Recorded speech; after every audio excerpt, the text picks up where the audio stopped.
Welcome to Teen Money Mastery. Today we are tackling one of the first big questions when you earn your first paycheck. Should you save or invest? We will take a practical, goal-based approach, keep things simple, and show you how to enjoy life now while also building a strong financial future. Let's begin. Here is our roadmap. First, we'll cover why this decision matters. Next, we'll define goal-based budgeting. Then, we'll focus on safety for near-term money, explore the 80-20th split, and build an emergency fund step by step. After that, we'll cover long-term investing, accounts and protections, the experience budget, a practical example, a couple of quick quizzes, and finally, the key takeaways. Let's move in smoothly. From the why to the how. Your first paycheck set habits that can last a decade by mapping near-term goals within 1 to 5 years and long-term goals beyond 10 years. You can decide where each dollar should live. For near-term goals, you need access and safety. For long-term goals, growth matters most. With that context, let's define the simple rule that powers this approach. First, define what each dollar is for. Are you saving for tuition, a car, a security deposit, or memorable experiences? Next, place each goal into a time horizon, immediate to 1 year, 1 to 5 years, or 10 plus years. Then, match the right tool to the time horizon. Savings accounts and certificates of deposit are best for near-term needs because you need liquidity and safety. Low-cost index funds are suitable for money you will not touch for a decade or longer. By keeping things simple and goal-based, you avoid confusion and stay focused. Before we proceed, this video is educational and not financial, legal, or tax advice. Circumstances and regulations differ by country and even by institution. If you are a minor, coordinate with a parent or guardian. When in doubt, consult a qualified professional to verify what applies to you. When you need money within 1 to 5 years, prioritize liquidity and capital preservation. Use high-yield savings accounts or certificates of deposit. If you can avoid or reduce high-interest student loans, that choice typically beats the uncertain returns of the market. For near-term money, you want access and guarantees, not volatility.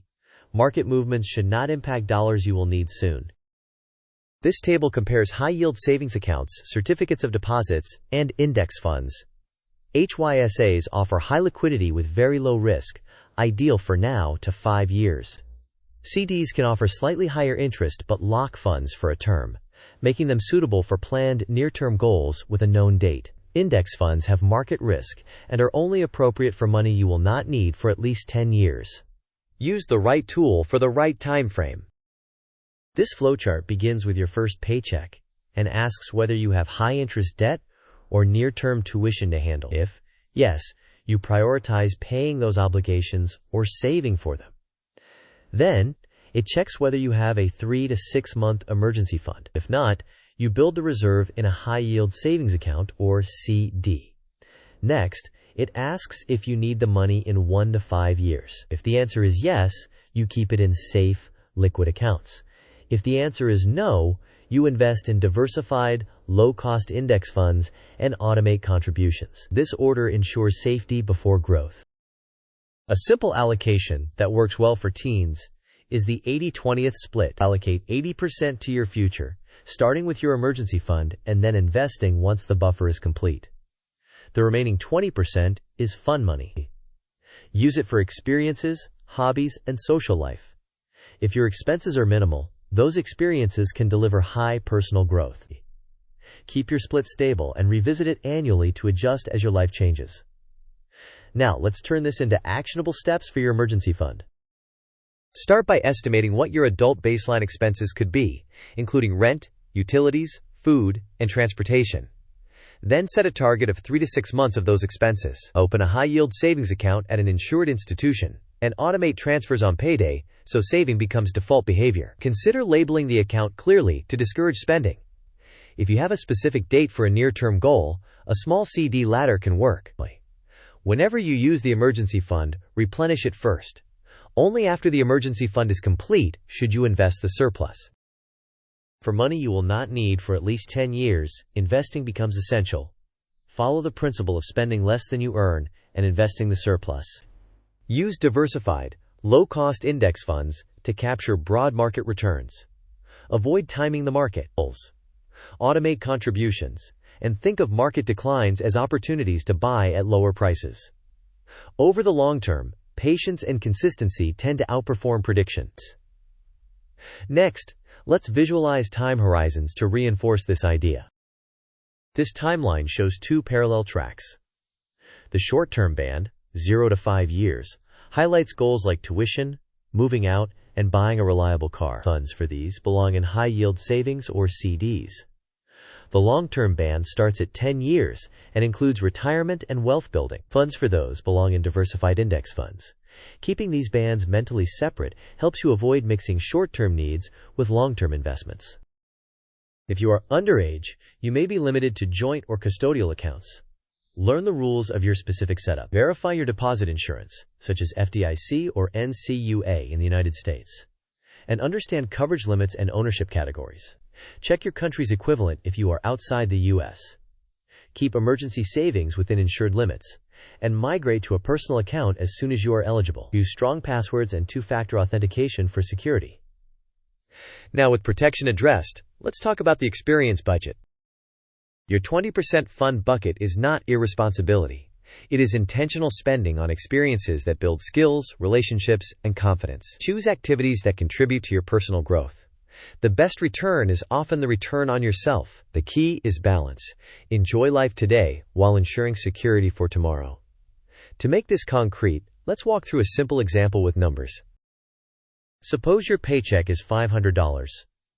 You allocate $400 to the future and $100 to fund. If your emergency fund target is $3,000 and you currently have $1,800, you continue sending the $400 to your high-yield savings account until you reach the target. After the fund is fully stocked, you redirect that $400 to a diversified index fund automatically each paycheck. Meanwhile, you use the $100 in your fund budget intentionally for experiences that matter to you.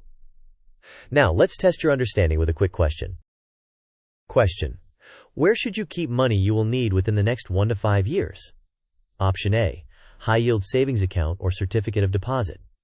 Option B, a single hot stock. Option C, cryptocurrency. Option D, only in cash under the mattress. You may pause the video now to think about the answer. We will discuss the answer in the next section of the video. The correct answer is a high-yield savings account or a certificate of deposit. For near-term needs, you want safety and liquidity, not volatility. Question: with the 80 to 20 split, what should the 80% future allocation fund first? Option A, daily snacks. Option B, emergency fund of 3 to 6 months, then investing. Option C, random crypto bets. Option D, unplanned shopping sprees. You may pause the video now to think about the answer. We will discuss the answer in the next section of the video. The correct answer is to build an emergency fund of 3 to 6 months first, then invest the surplus. Sequence matters. Safety net before growth. These are the core points. Start with goals and horizons. For 1 to 5 year needs, use HYSAs or CDs. Build a 3 to 6 month emergency fund before investing. For 10 plus years, invest in diversified, low-cost index funds and automate contributions. Protect your accounts and move to a personal account when you are eligible. Finally, intentionally spend that 20% on experiences that build you up. To wrap up, keep it simple with the 80-20 split. Always prioritize safety and liquidity for near-term goals through your emergency fund. Invest long-term surplus in broad, low-cost index funds. Celebrate your progress and commit to continual learning. Finally, let's end with a creative request. Thank you for watching. If this helped you, please like the video, share it with a friend who just got paid, and subscribe for more. In the comments, share your version of the 80-20 plan and your next experience purchase. See you in the next video.